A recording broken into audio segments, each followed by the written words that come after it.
새해 첫 주일입니다. 오늘 예배하는 여러분 한 분 한 분에게 올 한 해 주에 붙잡아 주시는 은혜가 있기를 축복합니다.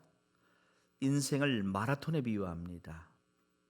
그런데 여러분, 한번 지나온 길 뒤돌아보십시오. 희노애락이 담겨 있는 길이 짧은 단거리 경주 마냥 채 한 뼘의 거리도 되지 않는 것처럼 느껴집니다.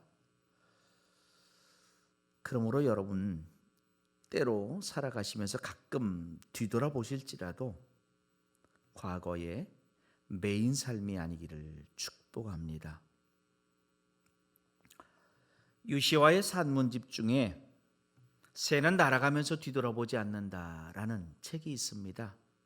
201쪽에 이런 내용이 있어요. 새는 날아가면서 뒤돌아보지 않는다. 뒤돌아보는 새는 죽은 새다. 모든 과거는 좋은 일이든 나쁜 일이든 날개에 매단 돌과 같아서 지금 이 순간의 여행을 방해한다. 흔히 우리는 과거의 사람 또 미래의 사람으로 이렇게 나누기도 하죠. 과거의 사람은 늘 과거를 돌아보고 그 과거를 품고 과거에 매여 사는 사람입니다.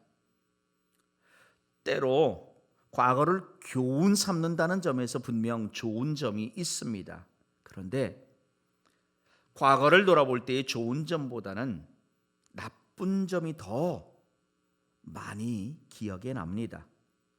행복한 기억보다는 불행한 일, 후회되는 일, 아쉬운 일이 더 많이 생각납니다. 그래서 바울 사도도 빌립보서 3장 13절과 14절에서 이렇게 말씀하고 있습니다. 형제들아, 나는 아직 내가 잡은 줄로 여기지 아니하고 오직 한 일, 즉 뒤에 있는 것은 잊어버리고 앞에 있는 것을 잡으려고 표대를 향하여 그리스도 예수 안에서 하나님이 위에서 부르신 부름의 상을 위하여 달려가노라.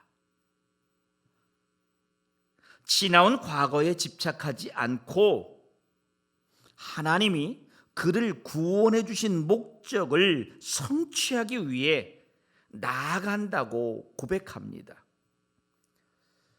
여러분, 여기에서 말하고 있는 뒤의 것을 잊어버린다라고 말합니다. 여러분, 잃어버린다고 하는 말은 어떤 과거에 대한 기억 그리고 그러한 관심이 자기가 앞으로 나감에 있어서 방해가 되지 않도록 의식적으로 노력한다는 말입니다. 사실 바울 사도가 어떤 사람입니까? 유대인으로서의 특권을 누렸던 사람입니다. 그가 그리스도인으로서 이루어 놓은 또한 업적들, 이런 것들로 인해서 믿음의 길을 감에 방해받지 않도록 할 뿐 아니라 하나님의 주신 그 목적을 잡기 위해 힘을 다해 믿음의 경주를 하고 있다는 고백의 말입니다. 예배하는 저와 여러분은 2020년 분명 어느 해보다도 아쉬움이 많은 해였을 것입니다. 사실 그것이 어떻게 2020년 한 해만 그렇겠습니까? 과거를 돌아보면 누구나 다 지나온 해에 아쉬움이 있습니다. 그러나 이 시간 부탁드리기는 예배하는 이때부터 지난 시간을 잊어버리기를 축복합니다.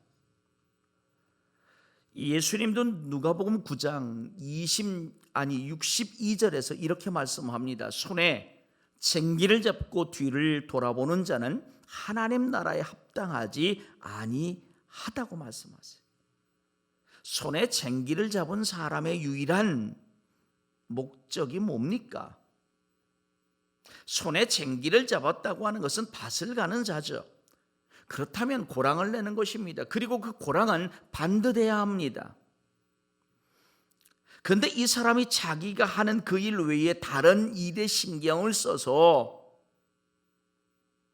뒤를 돌아본다면 고랑은 곧게 될 수 없을 것입니다.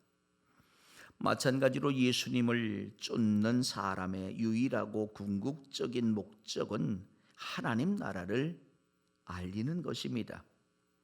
그래서 예수님이 말씀하시고 있는 말씀 중에 우리가 정말 중요시해야 될 것이 있어요. 그것은 뭐냐면 따르는 자의 사명이에요. 목적의식입니다. 따르는 자는 잠시도 이 목적의식을 잊어서는 안 됩니다.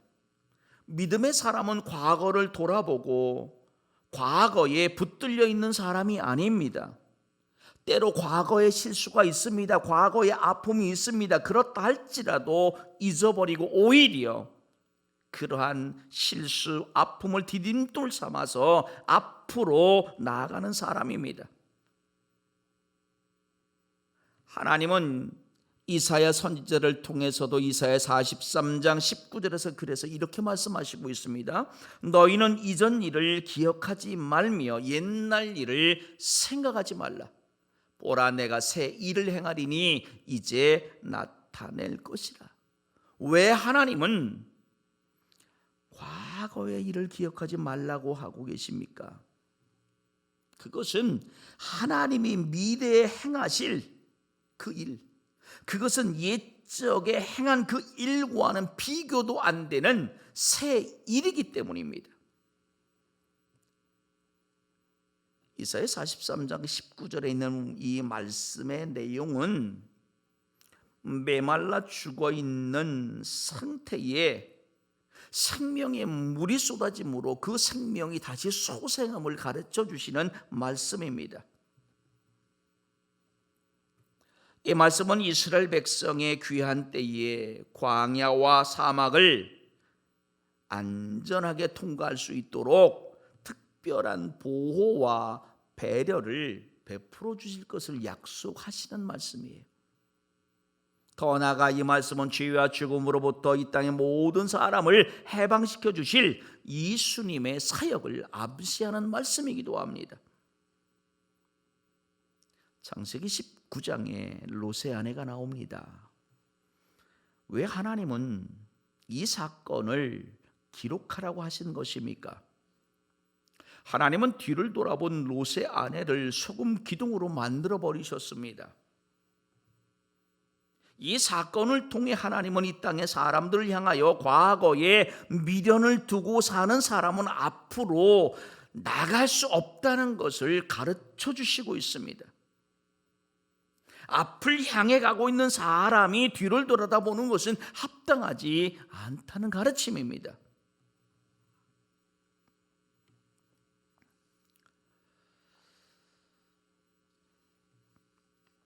우리가 하나님을 믿고 그리고 예수님을 믿고 살기로 했으면 예수님을 믿지 않았던 그 과거의 모든 것은 잊어버려야 합니다. 자, 오늘 우리에게 주신 말씀을 보십시오. 바울은 에베소 교회 교인들을 향하여 22절에서 이렇게 말합니다. 너희는 유혹의 욕심을 따라 썩어져가는 구습을 따르는 옛사람을 벗어버리라. 여러분, 옛사람이 뭡니까? 잘 아는 종교개혁자 칼빈은 이 옛사람을 그렇게 나눠요. 하나님을 믿기 전 내 상태. 그런데 모펫과 브루스는 옛사람을 거듭나기 이전의 행실, 그 성격, 태도라 말합니다.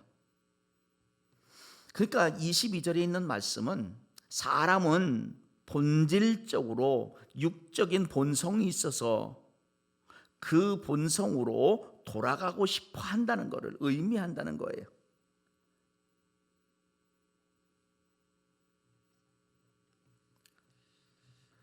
결국 옛사람이라고 하는 것은 악이나 그 세력의 지배에 살아가는 삶을 의미하는 말씀입니다.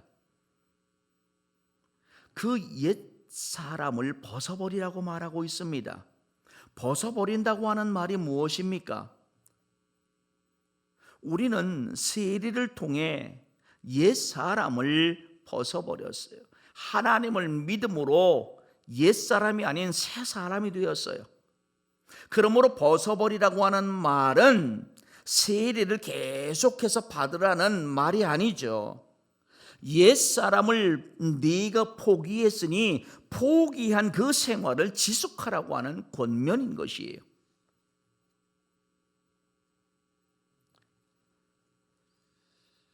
그러면서 23절을 보십시오. 오직 너희의 심령이 새롭게 되어. 어떤 분들은 이 심령을 성령을 가리킨다고 말하기도 해요. 그래서 성령에 의해 너희 마음을 새롭게 하라 이렇게 해석하기도 해요.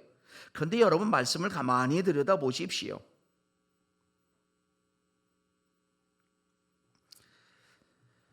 이 말씀은 너희 마음의 영을 새롭게 하라 이렇게 해석하는 것이 더 바른 해석인 것 같습니다. 마음의 영을 새롭게 하라. 새롭게 된다는 말도 날마다 새로워짐을 가르치는 말씀이에요. 그러면서 이제 마지막 24절에서 이렇게 말해요. 하나님을 따라 의와 진리의 거룩함으로 지으심을 받은 새 사람을 입으라. 하나님을 따라 하나님과 같이 창조되었다는 의미입니다. 그러니까 오늘 이 말씀 속에서의 하나님을 따라라는 말은 이미 우리는 창조된 영혼이었습니다. 그 영혼이 새롭게 창조되었다고 하는 말씀을 가지고 있는 것이에요. 하나님은 죄로 잃어버렸던 그 형상을 예수님 안에서 다시 재현시키셨어요. 그의 백성들로 하여금 예수님을 본받게 하심으로 하나님의 뜻에 합당한 삶을 살게 하셨어요. 그래서 하나님을 따라라고 하는 말은 그런 의미를 갖고 있는 것이에요. 하나님의 형상대로 너희는 재창조된 존재라는 것이에요. 그래서 이렇게 말하죠. 의와 진리의 거룩함. 진리로부터 나온 의와 거룩함을 말합니다.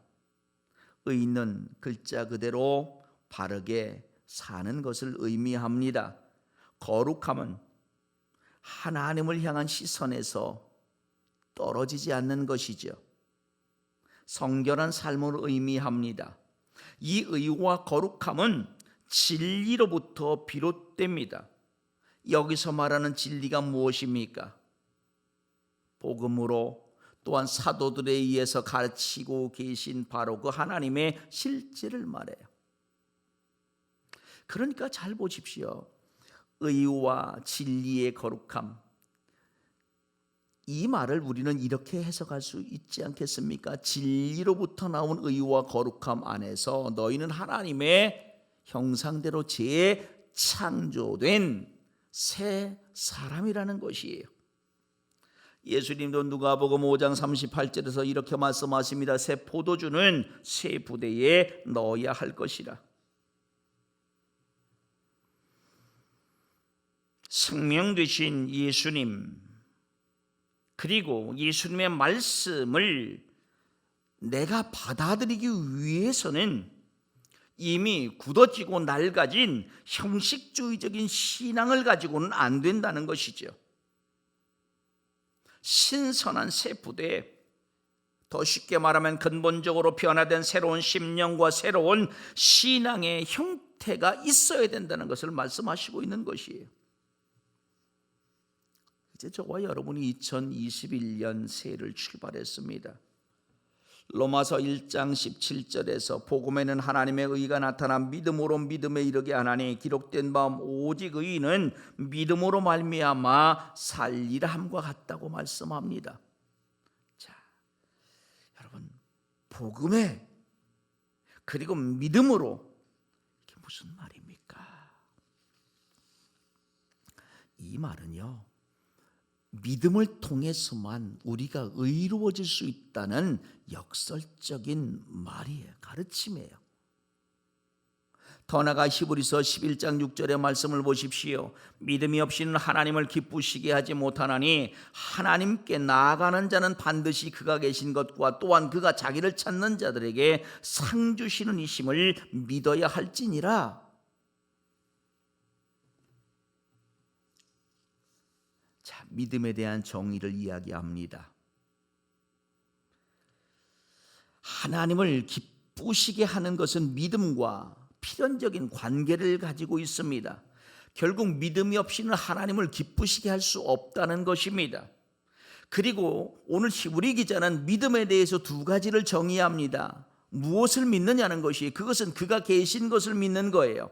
그가 계시다고 하는 말은 무엇입니까? 하나님의 존재를 믿는 것을 말하는 것이 아니에요. 왜냐하면 야고보서 2장 19절의 말씀을 보십시오. 내가 하나님은 한 분이신 줄을 믿느냐?